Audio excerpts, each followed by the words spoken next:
कांग्रेस नेता सलमान खुर्शीद की भतीजी मारिया आलम खान के भड़काऊ बयान पर उनके खिलाफ केस दर्ज किया गया है। मारिया पर फर्रुखाबाद में अल्पसंख्यक समुदाय को वोट जिहाद के लिए उकसाने का आरोप है। देखिए 1 मिनट में पूरी खबर। चुनाव में जीत के लिए कुछ भी करेगा, ऐसा लगता है कि कई नेताओं ने इस वाक्य को अपनी जीत का मंत्र बना लिया है। यूपी के फर्रुखाबाद में एसपी नेता मारिया आलम खान ने मुस्लिम बहुल इलाकों में प्रचार के दौरान बीजेपी के खिलाफ वोट जिहाद करने की अपील की थी। यहाँ से हमारा नामो नक्श मिटाने के लिए ये संघीय सरकार जो कोशिश कर रही है उसको तुम कामयाब करने का काम करोगे, उसके मंसूबों को कामयाब करने का काम करोगे। इसलिए बहुत अकलमंदी के साथ, बहुत जल्दबाजी न होके, बहुत खामोशी के साथ एक साथ होके वोटों का जिहाद करो। इस वायरल वीडियो के आधार पर कांग्रेस नेता सलमान खुर्शीद की भतीजी मारिया के खिलाफ एफआईआर दर्ज की गई है। वहीं यूपी के डिप्टी सीएम केशव प्रसाद मौर्य ने भी उन पर निशाना साधा। के अंदर ना लव जिहाद चलेगा, ना जमीन का जिहाद चलेगा और ना वोट का जिहाद चलेगा। इस समय अगर कुछ भी चलेगा तो हिंदुस्तान के विकास का संकल्प चलेगा। तो वहीं देखिए, सेक्स स्कैंडल में फंसे पूर्व पीएम एचडी देवेगौड़ा के पोते प्रज्वल रेवन्ना को जेडीएस ने पार्टी से सस्पेंड कर दिया है। इस बीच विपक्ष के नेता इस बहाने से बीजेपी को घेरने में लगातार जुटे हुए हैं। देखिए एक पूरी खबर 1 मिनट में। कर्नाटक की 18 सीटों पर तीसरे चरण में 7 मई को वोटिंग होनी है। उससे पहले प्रज्वल रेवन्ना के मुद्दे को जोर शोर से उठाया जा रहा है। बीजेपी पूरी तरह विपक्ष के टारगेट पर है। एक बीजेपी के ताईदी उम्मीदवार नाम है प्रज्वल रेवन्ना। ये प्रज्वल रेवन्ना मांडिया एक पार्लियामेंट की सीट है। नरेंद्र मोदी उसके लिए जाकर वोट मांगे लोगों से, जनता से तकरीर किए और वो प्रज्वल रेवन्ना के पास से 2000 वीडियो निकले। वहीं बिहार के पूर्व डिप्टी सीएम तेजस्वी यादव ने भी बीजेपी और पीएम मोदी पर निशाना साधा। मोदी जी बोलते थे बेटी पढ़ाओ बेटी बचाओ, लेकिन मोदी जी क्या हो रहा है आपके राज्य में, आपके कार्यकाल में लगातार जो है आपके भाजपा के लोग, आपके अलायंस के लोग इस तरह का घिनौना काम कर रहे हैं और आप लोग जो है चुप्पी साधे। प्रज्वल रेवन्ना पर लगे आरोपों की जांच एसआईटी कर रही है, जिसके पूरे होने तक प्रज्वल रेवन्ना को जेडीएस ने पार्टी से सस्पेंड कर दिया है। कांग्रेस अध्यक्ष मल्लिकार्जुन खड़गे मंगलवार को चुनाव प्रचार के लिए छत्तीसगढ़ पहुंचे और इस दौरान उन्होंने भगवान राम और शिव को लेकर ऐसी बात कह दी जिसकी वजह से वो एक बार फिर बीजेपी के निशाने पर आ गए हैं। कांग्रेस अध्यक्ष खड़गे जांजगीर चांपा लोकसभा सीट से कांग्रेस उम्मीदवार शिव कुमार डहरिया के लिए प्रचार कर रहे थे। इस दौरान उन्होंने आरक्षण समेत कई मुद्दों को लेकर बीजेपी पर हमला बोला, लेकिन फिर शिव कुमार और राम को लेकर विवादित बयान दे दिया। हमारे यहाँ के जो कैंडिडेट हैं, शिव कुमार डहरिया, शिव कुमार डहरिया, देखो इनका भी नाम शिव कुमार, अबे बराबर है, राम का मुकाबला कर सकता है क्योंकि ये शिवा है। मेरा भी मल्लिकार्जुन बोले तो मैं भी शिवा हूँ। खड़गे का खुद को और अपने उम्मीदवार को शिव बताना तो ठीक था, लेकिन राम से मुकाबला करने की बात पर बीजेपी ने उन्हें घेर लिया। आवाज ये इन किसी भी तरीके से राम को हराना चाहते हैं, याद रहे इनको राम ही जीतेंगे। और ये अपने आप को ऐसा न सोचें, ये तो भ्रष्ट लोग हैं, ये तो सनातन मान्यताओं को समाप्त करने की सोचने वाले लोग हैं। तो वही देखिए, लोकसभा चुनाव के लिए कांग्रेस ने अब एक और लिस्ट जारी कर दी है, लेकिन उसमें भी अमेठी और रायबरेली सीट का जिक्र नहीं है, जबकि कहा यह जा रहा था कि 1-2 दिन में सब कुछ क्लियर हो जाएगा। यूपी की अमेठी और रायबरेली सीट पर नामांकन की अवधि खत्म होने में 2 दिन का वक्त बचा है, लेकिन अभी तक कांग्रेस ने उम्मीदवारों का ऐलान नहीं किया है, जो बड़ा सवाल खड़ा कर रहा है। सूत्रों के मुताबिक खड़गे चाहते हैं कि राहुल गांधी इन दोनों में से किसी एक सीट से चुनाव लड़ें। आज राहुल गांधी का कोई राजनीतिक कार्यक्रम नहीं है, ऐसे में उम्मीद जताई जा रही है कि आज रात तक गांधी परिवार इस मसले पर फैसला ले सकता है। इस बीच गृह मंत्री अमित शाह ने राहुल और प्रियंका गांधी के अमेठी और रायबरेली से चुनाव लड़ने की अटकलों पर तंज कसा। उत्तर प्रदेश में जिस प्रकार की आज स्थिति बनी है, वो अपनी परंपरागत सीटें छोड़कर भागे हैं मैं नहीं मानता वो लड़ने की हिम्मत करता है। अमेठी और रायबरेली गांधी परिवार की परंपरागत सीटें रही हैं। हालांकि 2019 के चुनाव में अमेठी लोकसभा सीट से राहुल गांधी को स्मृति ईरानी के हाथों हार का सामना करना पड़ा था। इस बार इन दोनों सीटों पर उम्मीदवार कौन होगा, इस पर सस्पेंस बना हुआ है।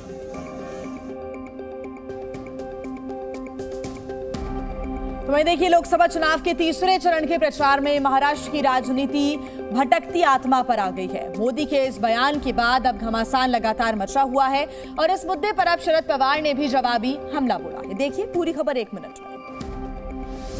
आज भारत को ऐसी भटकती आत्माओं से बचा करके देश में एक स्थिर मजबूत सरकार की तरफ आगे बढ़ना बहुत जरूरी है। पुणे में दिए प्रधानमंत्री मोदी के इस बयान पर महाराष्ट्र की सियासत में नया रण छिड़ा है। पीएम ने नाम लिए बिना शरद पवार पर निशाना साधा था। इसी पर अब पवार ने पलटवार किया है और खुद को भटकती आत्मा बताए जाने का जवाब दिया है। स्वतःच्या स्वार्थासाठी नाही, माझ्या शेतकऱ्याच्या हिताचं दुसरं मानायचं असेल तर त्यासाठी विश्वास हा विचार। मोदी और पवार की बयानबाजी के साथ ही महाराष्ट्र में वहां विकास अघाड़ी और एनडीए के नेताओं की जुबानी जंग भी तेज हो गई है। बीजेपी के तमाम नेता पीएम के बयान को सही बता रहे हैं और शरद पवार पर निशाना साध रहे हैं। वही आत्मा भटकती है जिनकी इच्छाओं की पूर्ति पूरे जीवन काल में नहीं होती। अब किसको कैसा संदर्भ जोड़ना है वो जरूर जोड़े। धर्म आधारित आरक्षण को लेकर सियासत लगातार बढ़ती ही जा रही है। बीजेपी और कांग्रेस एक दूसरे पर हमलावर हैं और इस बीच मध्य प्रदेश के पूर्व मुख्यमंत्री दिग्विजय सिंह ने जी न्यूज से बातचीत में पीएम मोदी पर जमकर निशाना साधा है। सुनिए। धर्म के नाम पर आरक्षण। चुनावी समय है तो बाल की खाल भी निकलती है और नए नए मुद्दे भी बनते हैं। इसीलिए बीजेपी नेताओं ने आरक्षण को बड़ा मुद्दा बना लिया और अब बयानबाजी भी तेज हो चुकी है। मैदान खो चुके हैं। पीएम मोदी लगातार ये आरोप लगा रहे हैं कि कर्नाटक में मुस्लिमों को तय आरक्षण से 3 गुना ज्यादा आरक्षण दिया गया। एमपी के पूर्व सीएम और कांग्रेस के वरिष्ठ नेता दिग्विजय सिंह ने पीएम मोदी पर पलटवार किया। जी न्यूज से बात करते हुए दिग्विजय सिंह ने आरोप लगाया कि मोदी झूठ बोल रहे हैं। कौन कर रहा है? हमारे भारत में धार्मिक आधार पे है ही नहीं, झूठ बोलते हैं मोदी। वो आरोप लगा रहे हैं कि कर्नाटक में झूठ बोलते हैं। पिछड़ा वर्ग का है, धर्म के आधार पे कोई आरक्षण नहीं है। अभी कर्नाटक में मुस्लिमों को कुल 23% आरक्षण मिल रहा है और बीजेपी इसे ही धर्म के आधार पर आरक्षण देने का आरोप लगाकर कांग्रेस पर हमले कर रही है।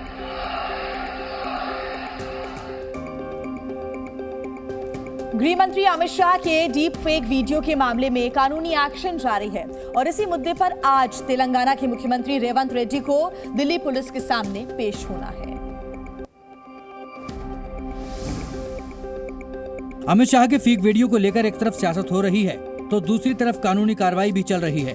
तेलंगाना के मुख्यमंत्री रेवंत रेड्डी आज दिल्ली पुलिस के सामने पेश होंगे या नहीं, इसे लेकर सस्पेंस है। दिल्ली पुलिस ने 29 अप्रैल को हैदराबाद जाकर नोटिस दिया था और आज पेश होने को कहा था। तेलंगाना के सीएम और तेलंगाना कांग्रेस के ऑफिशियल अकाउंट से अमित शाह का फेक वीडियो शेयर किया गया था। इसी मामले में दिल्ली पुलिस ने नोटिस दिया है। दिल्ली पुलिस ने रेवंत रेड्डी को अपना फोन भी साथ लाने को कहा है। 28 अप्रैल को अमित शाह के एडिटेड वीडियो को फैलाने के मामले में बीजेपी और गृह मंत्रालय की शिकायत पर इस मामले में एफआईआर दर्ज की गई थी। कांग्रेस इस मामले को राजनीति करार दे रही है, जबकि गृह मंत्री ने खुद इसे लेकर पलटवार किया है। दूध का दूध पानी का पानी हो गया और आज कांग्रेस पार्टी के प्रमुख नेता क्रिमिनल ऑफेंस को फेस कर। ये जो कृत्य है वो उनकी हताशा और निराशा का द्योतक है। तो फेक वीडियो फैलाने को लेकर प्रधानमंत्री नरेंद्र मोदी ने भी कांग्रेस पर पलटवार किया है। पीएम ने कांग्रेस पर मोहब्बत की दुकान में फर्जी वीडियो बेचने के आरोप लगाए हैं और तंज कसा। आर्टिफिशियल इंटेलिजेंस का उपयोग करके उनकी मोहब्बत की दुकान में फेक वीडियो बिकने लगे हैं। ये फेक वीडियो बना रहे हैं। कांग्रेस और विपक्ष पर पीएम ने झूठ बोलकर जनता को गुमराह करने का आरोप लगाया। चुनावी जंग जैसे जैसे आगे बढ़ रही है वैसे वैसे जुबानी जंग भी तेज हो रही है। मोदी ने विपक्ष पर तीखा हमला किया है। पीएम का आरोप है कि विपक्षी पार्टियों के पास देश के लिए कोई विजन नहीं है। ये दिन रात मोदी को गाली देने में लगे हैं। देश के लिए क्या करेंगे, उसके लिए कुछ नहीं है। मोदी को मारो, मोदी को पीटो, मोदी को गाली दो। पीएम मोदी ने यह भी कहा कि संविधान बदलने और आरक्षण छीनने का झूठ फैलाकर विपक्ष के नेता देश की जनता को डराने की कोशिश कर रहे हैं। मोदी ने यह भी कहा कि उन्होंने भ्रष्टाचार के खिलाफ कड़ा एक्शन लिया है, इसीलिए विपक्ष के नेता तिलमिलाए हुए हैं और झूठ के सहारे लोगों का ध्यान भटकाना चाहते हैं। और इस बीच एक बड़ी खबर आपको बता दें, अमित शाह के फेक वीडियो मामले में लगातार एक्शन जारी है। उत्तर प्रदेश के पूर्व मंत्री लालजी वर्मा पर केस दर्ज किया गया है। अंबेडकर नगर से एसपी प्रत्याशी हैं लालजी वर्मा। नामांकन से पहले दिल्ली पुलिस ने उन्हें नोटिस दे दिया है। दिल्ली पुलिस ने घर पहुंचकर पूछताछ भी की है। तो ये बड़ी जानकारी मिल रही है। लगातार पुलिस का एक्शन जारी है। अमित शाह के डीप फेक वीडियो मामले को लेकर लगातार सिलसिला जारी है दिल्ली पुलिस की तरफ से कार्रवाई का।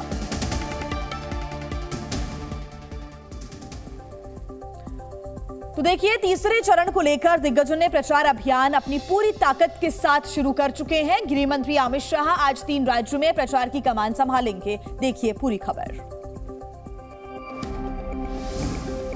लोकसभा के तीसरे चरण के चुनाव को लेकर आज गृह मंत्री अमित शाह 3 राज्यों में धुआंधार प्रचार करेंगे। आज अमित शाह के प्रचार अभियान की शुरुआत छत्तीसगढ़ से होगी, जहां वो कोरबा में जनसभा को संबोधित करेंगे। कोरबा लोकसभा सीट से बीजेपी ने सरोज पांडे को टिकट दिया है। पिछले हफ्ते ही अमित शाह ने बेमेतरा में चुनावी सभा को संबोधित किया है। इससे पहले वो कांकेर, खैरागढ़ में चुनावी सभाएं कर चुके हैं।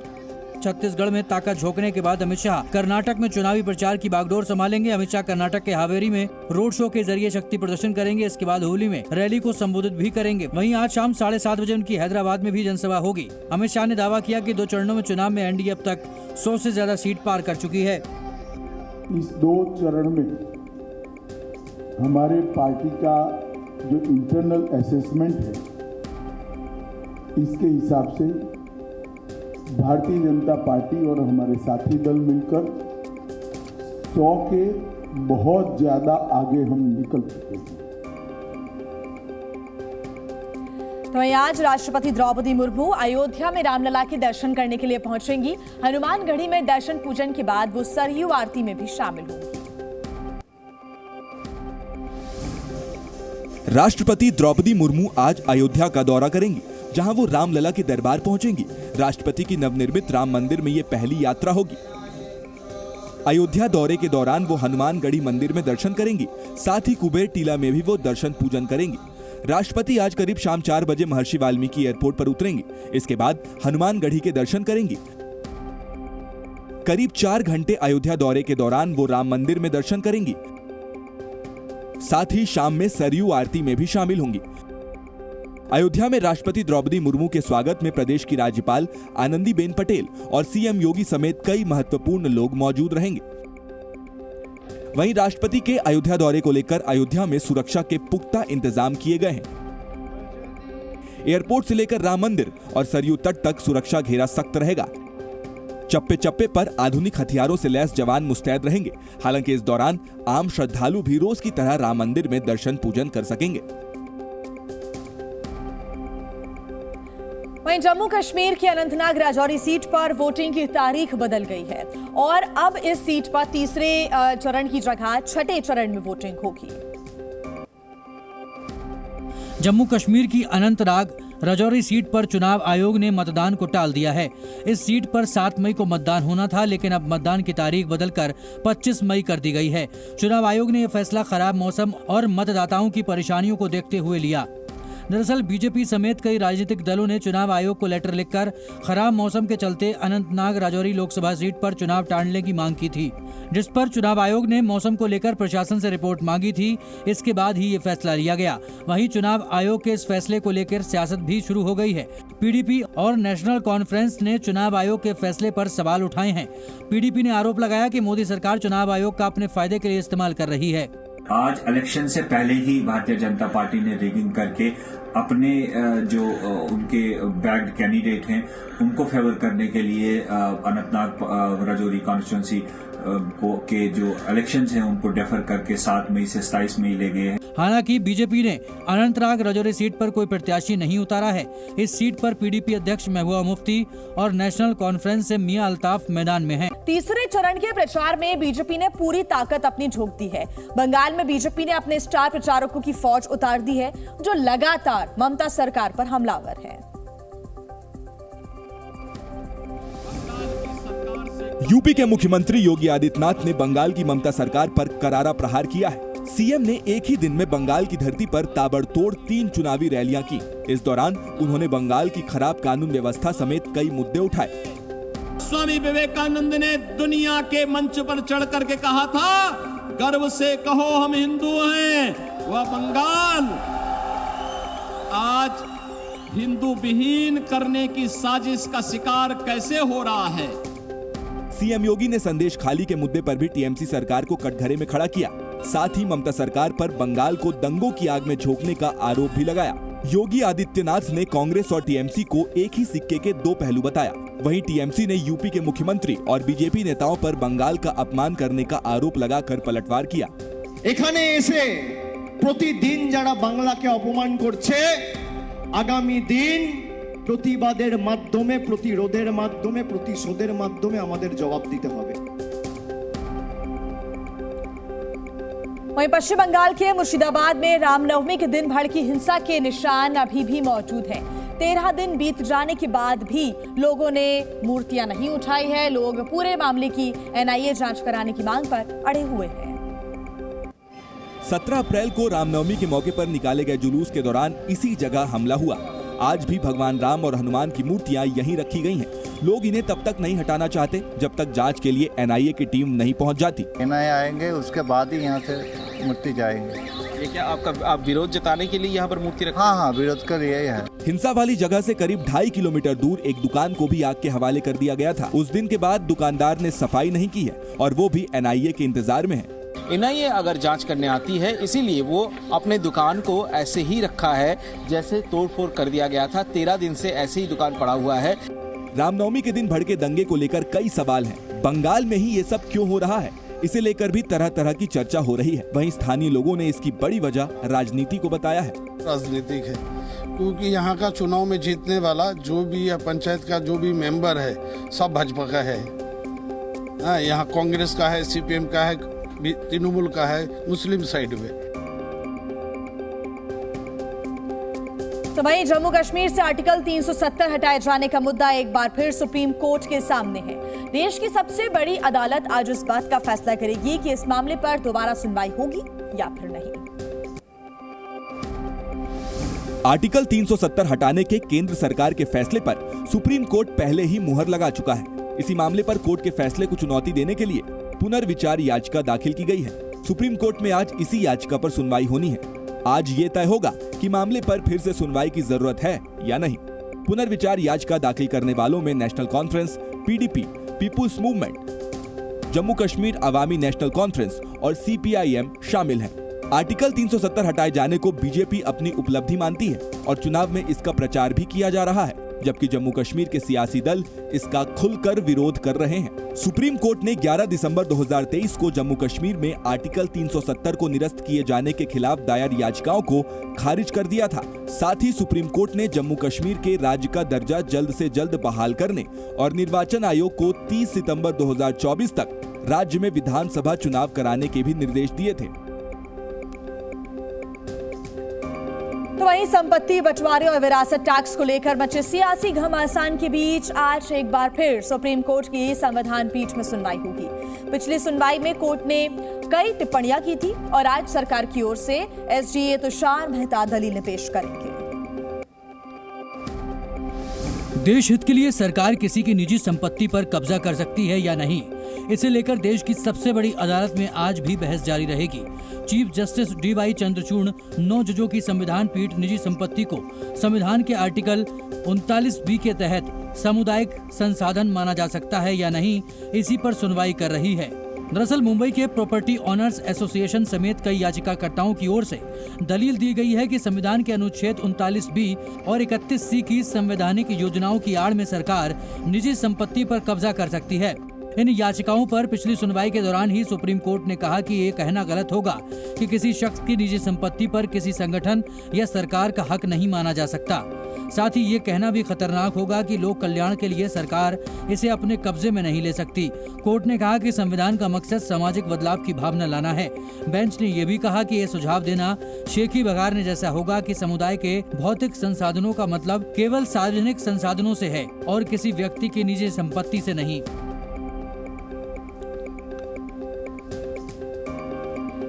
देखिए, देश के कई शहरों में इस वक्त प्रचंड गर्मी से हाहाकार मचा हुआ है। कोलकाता की बात करें तो यहां गर्मी ने पिछले 50 साल का रिकॉर्ड तोड़ दिया है। देश के कई राज्य भीषण गर्मी और लू की चपेट में हैं। कई राज्यों में पारा 45 डिग्री के पार पहुंच गया है। भीषण गर्मी के चलते कुछ राज्यों ने एहतियातन स्कूल भी बंद कर दिए हैं। पटना में गर्मी और लू के कारण 8 मई तक स्कूलों को बंद कर दिया गया है। इस बीच मौसम विभाग ने अगले 2 से 3 दिनों के लिए देश के कई राज्यों के लिए लू का अलर्ट जारी किया है।